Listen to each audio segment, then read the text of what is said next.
калі мы памыляемся, то гэта мы памыляемся, а не нас памыляюць.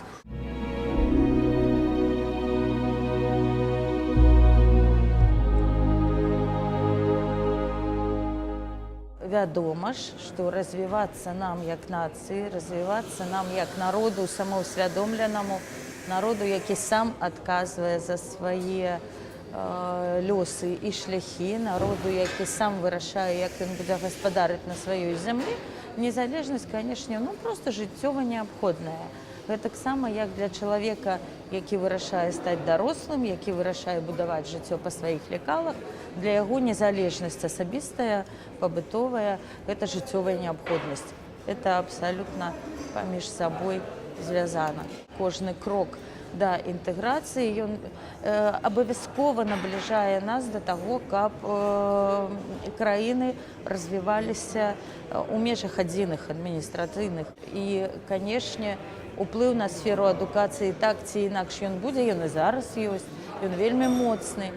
Мы маем права на тое, каб мець сваю адукацыю, свае ў ёй памылкі, свае ў ёй катастрофы, ісці сваім шляхам, таму што ён адпавядае таму шляху, якім ідзе наша грамадства. І калі мы памыляемся, то гэта мы памыляемся, а не нас памыляюць. Мы і зараз ужо сёння маем на адукацыйным узроўні магутны русіфікатарскі ўплыў. І не толькі русіфікатарскі, дарэчы, а магутны ўплыў ідэалагічны у тым сэнсе, што Расія старшы брат, у тым сэнсе, што нашы народы ніколі не варагавалі, у тым сэнсе, што у нас усё агульнае, у нас агульная гісторыя, у нас агульная культура і гэтак далей.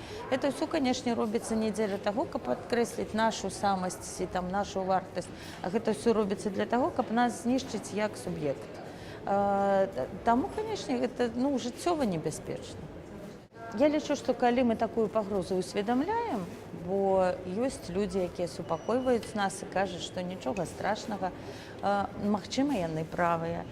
Але хто такую пагрозу ўсведамляе, ён павінен разумець адно: супрацьстаяць ёй, спраўляцца з ёй можна толькі тады, калі ты усведамляеш сваё месца на гэтай зямлі. Самае простае, што мы можам зрабіць насамрэч, гэта яднацца і выказвацца. У грамадскія ініцыятывы, у нейкія агульныя праекты, у нейкія агульныя ініцыятывы па выказванні. Яднацца і выказвацца, каб не маўчаць, каб ніхто не думаў, што нас няма, каб ніхто не думаў, што мы зусім згодныя, абазначаць сваю нязгоду. Гэта не складана, гэта не забаронена, гэта святое нашае права.